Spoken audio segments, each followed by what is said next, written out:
Bom, meu nome é Rose de Melo Rocha, sou coordenadora do PPG com SPM e alguém que concebeu esse projeto do Memorial do Consumo. Eu nasci em Belo Horizonte, moro em São Paulo. Eu posso pensar o que significa consumo e consumir de um ponto de vista bastante concreto, e aí ele significa algumas coisas. E se eu penso o consumo numa dimensão afetiva, ele significa outras tantas coisas. Atualmente, a definição de consumo ela é muito porosa, ela é muito múltipla. Tudo quer dizer consumo, né? Pode querer dizer consumo. Mas, para mim, o consumo é algo que está articulado à emergência de uma sociedade industrial, à emergência do processo de metropolização do mundo, né? Ou seja, o consumo é um assunto da modernidade e, portanto, ele se relaciona à produção de produtos, de serviços e também à disseminação de ideias em larga escala, né? Ele tem essa dimensão, mas o consumo também está articulado a materialidades, né? Ele diz respeito a ideias, ele diz respeito a afetos, né? E, portanto, tem esses dois planos. O consumo é um fato, se eu pudesse definir, é um fato social e cultural total, que envolve uma rede de experiências. Minha vida inteira, ela foi tecida por experiências de consumo e, às vezes, de consumismo. Mas mais as de consumo são as que mais me encantam. E acho que cada etapa da vida eu tive uma relação forte, ora com objetos de consumo, ora com imagens desse universo do consumo. O que é interessante pensar é que tanto os objetos de consumo quanto as imagens de consumo, elas possuem imaginários muito fortes.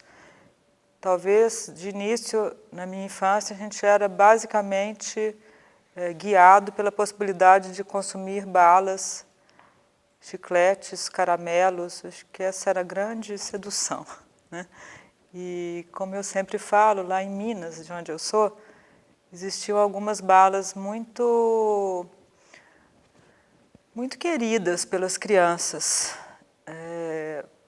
A mais importante, ela é uma bala bem famosa, ainda hoje, é a bala Chita. Ela tem uma macaquinha, assim, que é desenhada na embalagem. E a bala Chita ela era de abacaxi, essa é a original, é que realmente conta, e tinha uma bala Chita de hortelã. Essa era terrível, a gente não gostava. A gente experimentava por curiosidade, mas a gente não gostava. E existia uma outra bala, não uma bala, era um pirulito de framboesa que se chamava, depois ele virou balinha, se chamava frumelo, e esse produto era o produto que me acompanhava às sessões de cinema. E eu me lembro muito bem que eu gostava do frumelo, que é bem artificial, ele tem um perfume, tinha, né? Acho que não existe mais, um perfume muito forte, e a minha irmã, que era uma moça mais, né, fina, assim, ela era mais velha, né, então já era mocinha, ela consumia caramelos de caramelo, não eram de morango ou qualquer coisa. E esse era um ritual nosso no cinema. O cinema talvez tenha sido o primeiro meu lugar de consumo, né, do próprio filme e também desses doces, o frumelo, o caramelo da minha irmã, as balas do Cora, uns que existem até hoje e que a gente comia como uma coisa proibida, que eram umas balinhas de chocolate e dentro tinha licor. Uau! A gente se embriagava de balinhas. Então, primeiro, essa era uma experiência, esse era um lugar, assim, esse consumo dos doces era algo muito forte na minha vida de menina. Embora na minha casa não fosse praxe ter produtos de consumo na alimentação cotidiana. Mas acho que posteriormente o contato aí foi, estou falando só de comida, acho que eu devo estar com fome.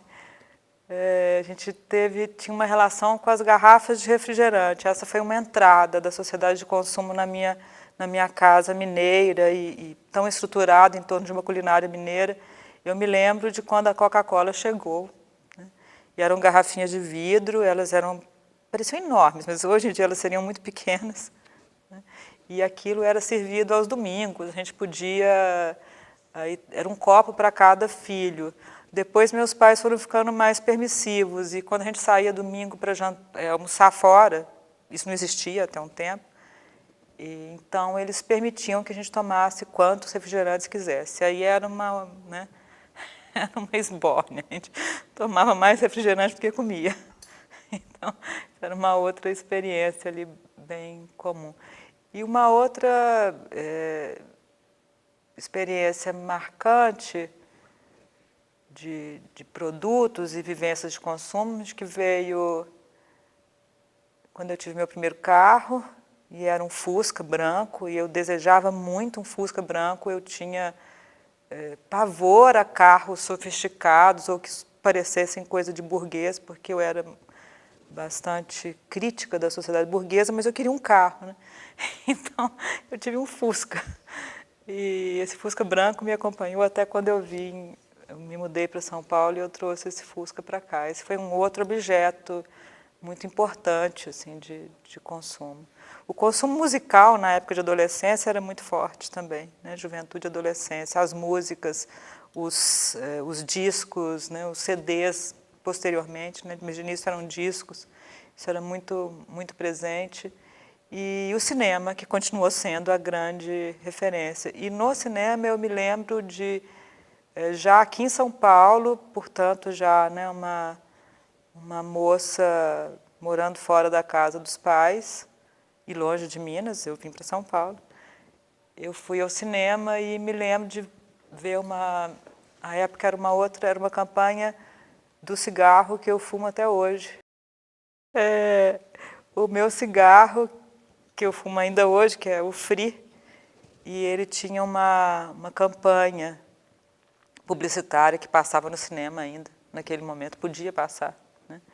E era eu, né? Era uma moça jovem, morena, que morava numa casa sozinha, e ela tinha um estilo com o qual eu me identificava, e ela fumava Free. Eu não sei se por isso que eu fumo Free, ou se por isso que ela apareceu ali no cinema, mas foi uma outra experiência muito, muito marcante, assim, essa marca de cigarro, o imaginário que ela carregava, né? Era um imaginário muito, muito próximo ao meu próprio imaginário de independência e de afirmação, de autonomia, né? Quer dizer, o consumo teve o consumo tem às vezes esse caráter, né? Nem sempre ele fala de acomodação. Muitas vezes a gente joga com esses objetos e com esses símbolos de uma forma contestadora. Eu me lembro muito disso na minha história, não só com cigarro, com outros produtos também. Esse comercial do Free, ele aconteceu aqui, né? Ele é uma experiência... O cigarro, embora eu fumasse, mas não regularmente... Eu passei a fumar regularmente de um modo tardio, não foi essa época, não. Mas o comercial do Free, ele foi uma coisa muito presente. E as experiências de consumo cultural aqui em São Paulo eram fortíssimas, né? A música, a vida, a cultura underground, né? Que, quando eu cheguei, era uma coisa assim, potente, e a gente se mobilizava muito com isso. E havia toda uma rede de consumo material articulada a essa vida alternativa. Mas não era uma alternativa bicho-grilo, não, né? A alternativa de quando eu vim, a vida alternativa de quando eu vim, é uma vida muito mais próxima do que a gente vê hoje no Baixo Augusta, né? Era uma vida moderna, urbana, né? Contemporânea, e havia uma rede de produtos e de serviços que a gente usava para se inserir nesse universo. Uma coisa que era muito forte quando eu vim para São Paulo, aqui, isso depois se perdeu um pouco, era o cabelo. Eu nunca teria esse cabelo naquela época, porque os cabelos eles eram cabelos curtos, muito coloridos, muito modernos, né? Era uma senha de acesso na verdade, o cabelo, a coragem de mudar o cabelo era uma senha de acesso a esse universo que eu estava conhecendo, a esse universo urbano que eu estava conhecendo aqui, né, nessa metrópole. E era muito comum, em algumas casas noturnas, tinham 2 casas bem importantes, várias, mas algumas bem importantes, aqui de São Paulo, que a gente ia à noite, você assistir um show, você dançava a noite inteira, e tinha um cabeleireiro, um cara, um cabeleireiro ou uma cabeleireira, cortando o cabelo ali ao vivo. E a gente sempre apostava quem da turma ia ter coragem de fazer isso, né? Ah, eu vou. Aí você podia sair dali, assim, provavelmente horroroso, mas muito feliz. E com cabelo verde, rosa, o que fosse.